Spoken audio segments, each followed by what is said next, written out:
Shalom Bapak Ibu dan saudara-saudara, salam sukacita, salam sehat bagi kita sekalian.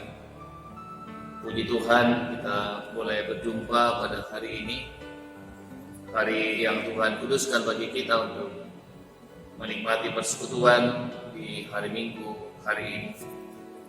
Walaupun kita belum memungkinkan untuk berjumpa di gedung gereja ini, tapi kita mengucap syukur bahwa Tuhan masih memberikan kehidupan, kekuatan, dan kesehatan bagi kita untuk menjalani kehidupan ini.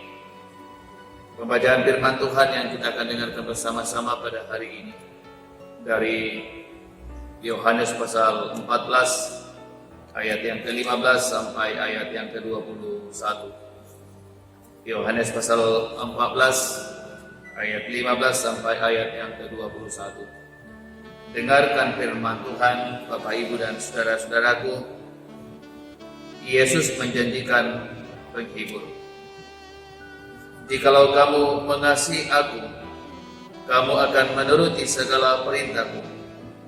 Aku akan meminta kepada Bapa, dan Ia akan memberikan kepadamu seorang penolong yang lain, supaya Ia menyertai kamu selama-lamanya, yaitu Roh kebenaran. Dunia tidak dapat menerima Dia, sebab dunia tidak melihat Dia dan tidak mengenal Dia. Tetapi kamu mengenal Dia, sebab Ia menyertai kamu dan akan diam di dalam kamu. Aku tidak akan meninggalkan kamu sebagai yatim piatu. Aku datang kembali kepadamu. Tinggal sesaat lagi, dan dunia tidak akan melihat aku lagi, tetapi kamu melihat aku, sebab aku hidup dan kamu pun akan hidup. Pada waktu itulah kamu akan tahu bahwa aku di dalam Bapa-Ku, dan kamu di dalam aku, dan aku di dalam kamu.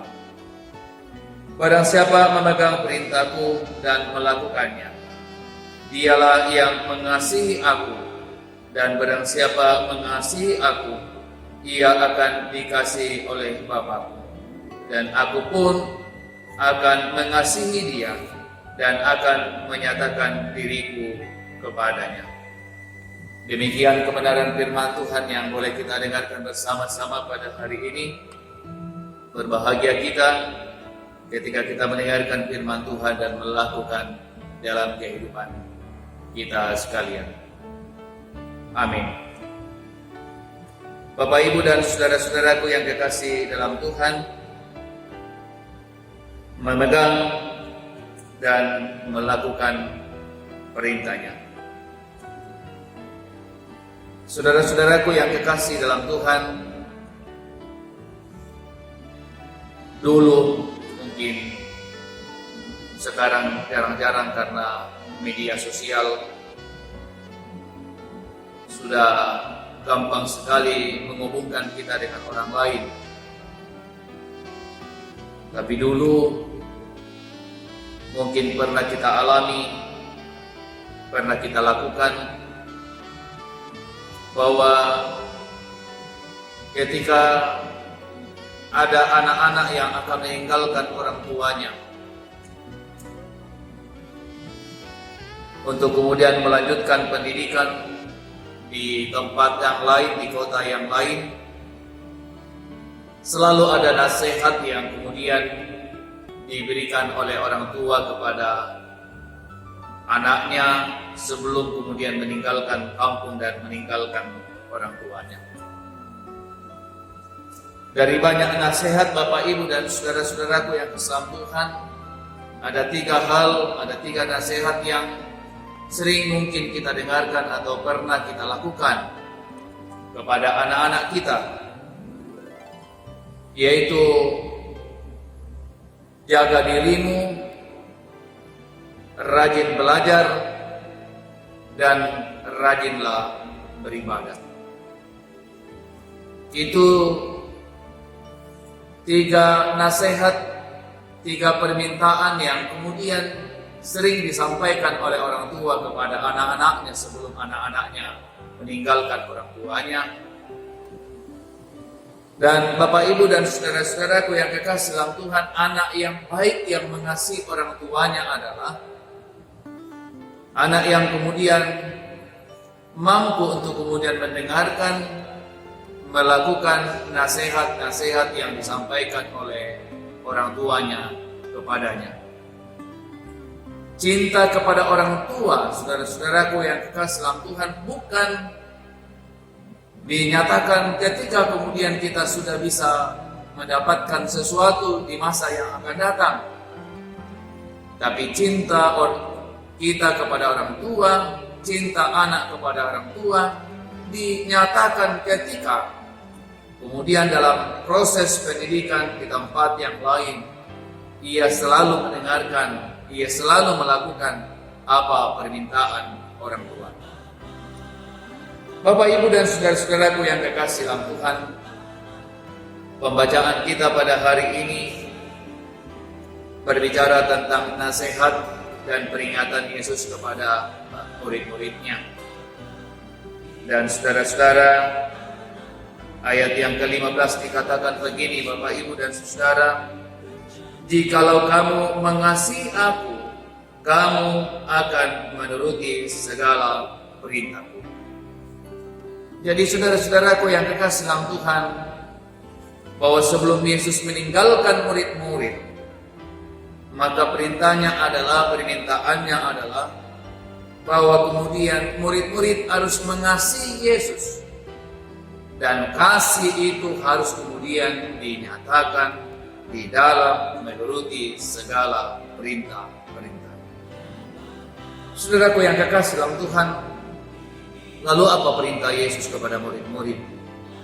Apa perintah Yesus kepada kita? Apa perintah Yesus kepada gereja?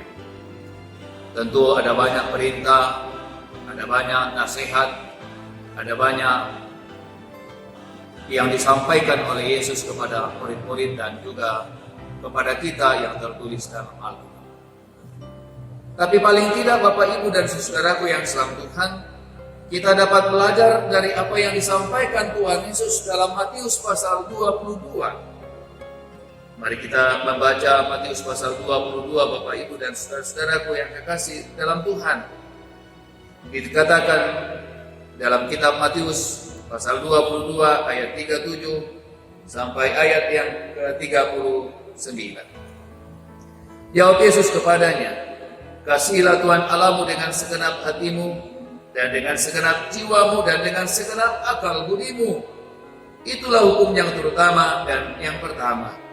Dan hukum yang kedua yang sama dengan itu ialah kasihilah sesamamu manusia seperti dirimu sendiri. Jadi Bapak, Ibu, dan saudaraku yang dalam Tuhan, yang diperintahkan Yesus bagi kita adalah agar kemudian kita mengasihi Tuhan Allah, kita mengasihi Yesus dengan seluruh kehidupan kita, dengan seluruh kehidupan murid-murid. Kenapa saudara-saudaraku yang dikasihi dalam Tuhan? Karena tentu sangat penting bagi murid-murid bahwa dalam ketika Yesus meninggalkan mereka, tentu ada banyak godaan yang dapat menggoda mereka sehingga mereka tidak lagi fokus cintanya kepada Tuhan. Ada banyak hal yang dapat kemudian merusak dan mengganggu perjalanan kehidupan mereka, sehingga mereka tidak lagi menggantungkan hidup mereka kepada Tuhan, tapi mereka kemudian meninggalkan Tuhan dan kemudian menggantungkan kehidupan pada hal-hal yang buruk. Demikian juga saudara-saudaraku yang sang Tuhan, perintah untuk kemudian saling mengasihi. Tentu ada banyak hal yang memungkinkan murid-murid untuk kemudian dalam perjalanan kehidupannya setelah Yesus kemudian meninggalkan mereka tidak kemudian saling mengasihi.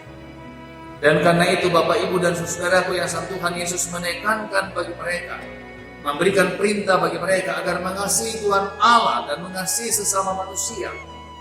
Karena Bapak, Ibu, dan saudara-saudaraku yang sang Tuhan, kasih adalah identitas kehidupan orang yang beriman.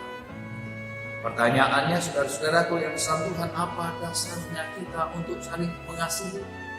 Apa dasarnya kita untuk mengasihi Tuhan Allah kita? Apa dasarnya kita untuk mengasihi sesama kita? Bapak, Ibu, dan saudaraku yang sang Tuhan, dasar dari cinta dan kasih kita kepada Allah dan kepada sesama adalah karena kita terlebih dahulu sudah dikasihi oleh Tuhan Allah. Jadi ketika kita berbicara tentang kasih Bapak, Ibu, dan saudaraku sang Tuhan, orang Kristen tidak harus kemudian membanggakan dirinya karena ia mampu untuk kemudian mengasihi Allah dan mengasihi sesama. Tapi ia akan mengucap syukur karena ia telah dikasihi oleh Tuhan secara sempurna dalam pengorbanan Tuhan Yesus, dan karena itu kehidupannya harus kemudian menjadi kehidupan yang penuh kasih. Kasih adalah identitas kehidupan kita.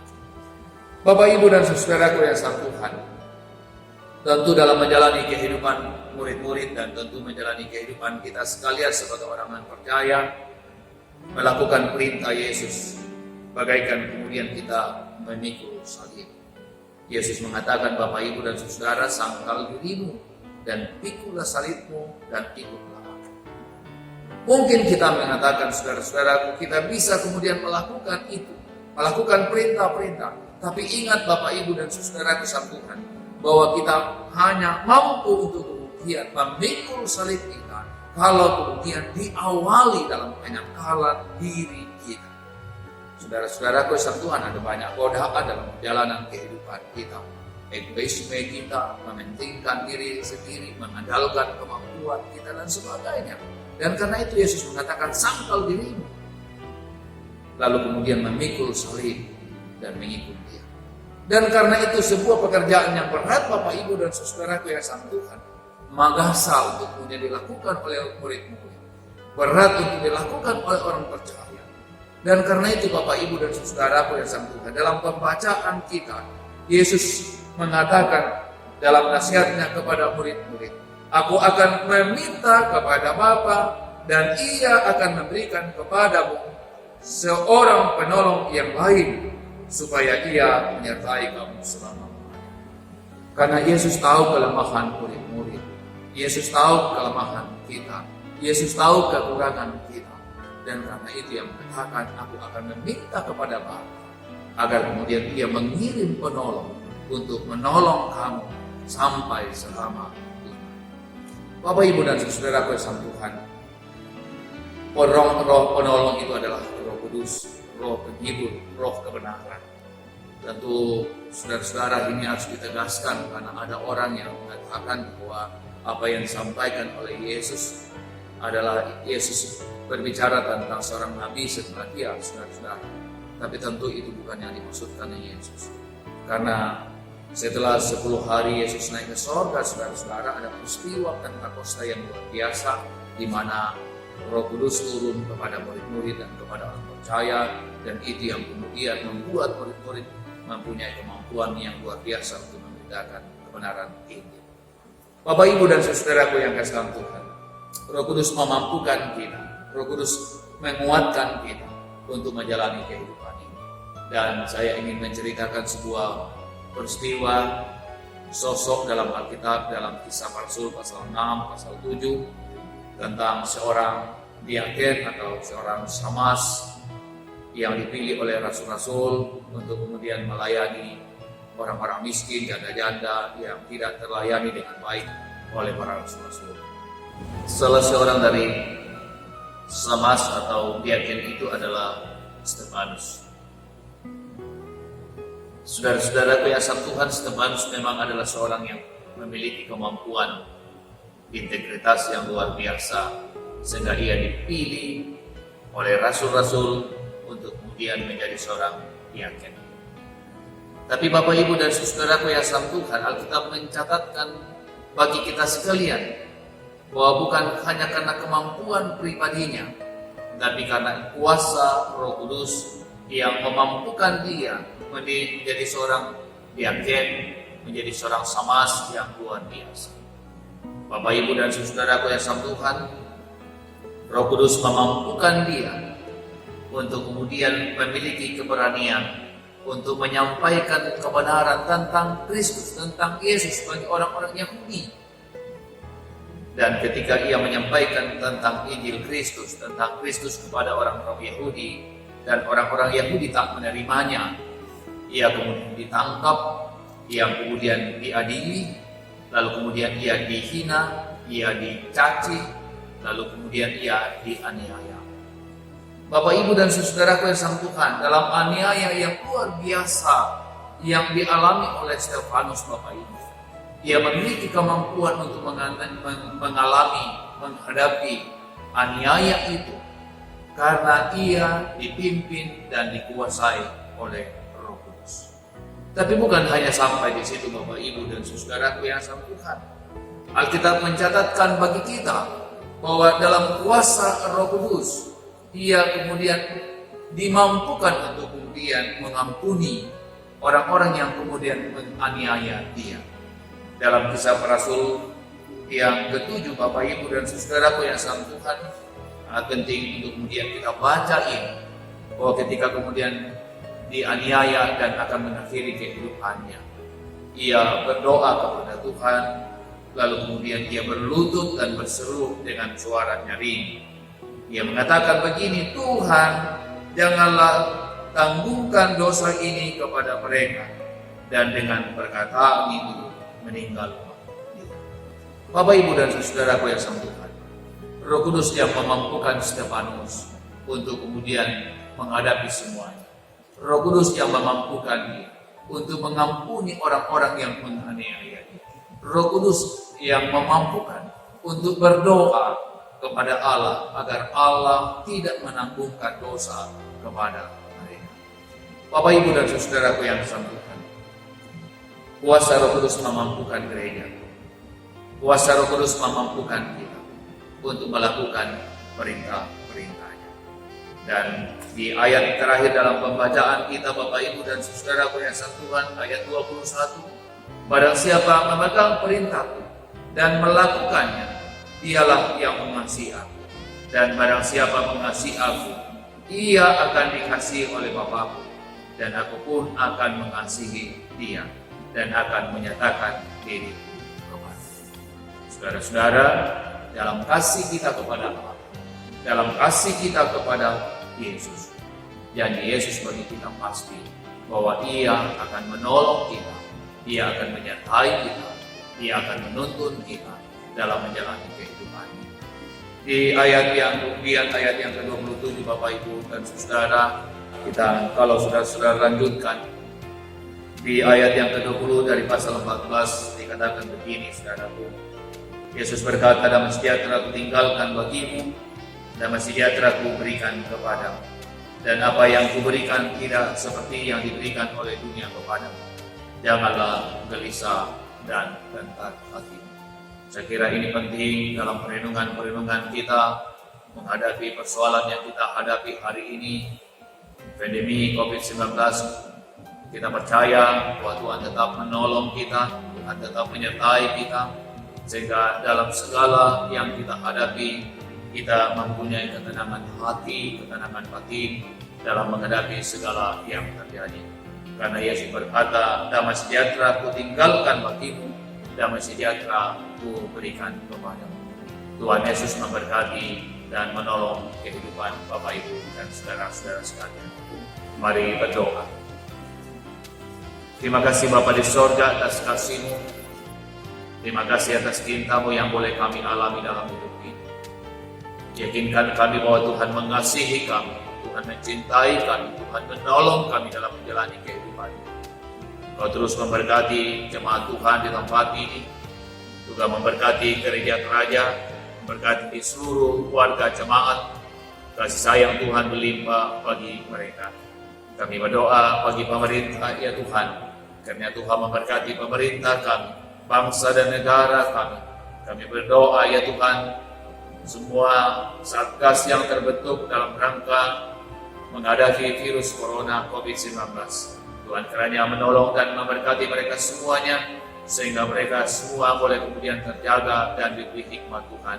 Kami percaya Tuhan dalam kebersamaan kami sebagai anak bangsa ini, kami percaya bahwa COVID-19 akan berlalu dalam kasih sayang dan dalam cinta Tuhan bagi bangsa kami, bahkan bagi kami sekalian. Bapa di surga, kami berdoa, ya Tuhan, dokter dan para medis, Tuhan kiranya memberkati mereka semuanya dalam merawat orang-orang yang kemudian terinfeksi virus corona. Biarlah mereka dijaga Tuhan dan dilindungi Tuhan, sehingga mereka tetap aman dalam melaksanakan tugas dan pekerjaan yang mulia yang ada di pundak mereka. Kami berdoa bagi kekasih-kekasih kami yang dirawat di rumah sakit di berbagai tempat di Indonesia. Tuhan kiranya memberkati perawatan yang diberikan kepada mereka, sehingga melalui semuanya mereka boleh sehat dan mereka boleh dipulihkan. Kami berdoa ya Tuhan bagi mereka yang berduka cita karena ditinggalkan orang-orang yang mereka kasihi, baik karena virus corona maupun karena penyakit-penyakit yang lain atau berbagai hal yang terjadi. Kiranya Tuhan menghiburkan mereka sehingga mereka tetap kuat dan sabar dan diyakinkan Tuhan bahwa Tuhan mengasihi mereka. Kehidupan kami sekalian ke dalam Tuhan kuasa-Mu kami serahkan. Rindu hati kami, Tuhan menopang, Tuhan memberkati, dan Tuhan menguatkan kami. Ini doa kami Tuhan, ini permohonan kami. Di dalam Kristus Tuhan, kami berdoa kepada Bapa di sorga. Haleluya, haleluya, amin.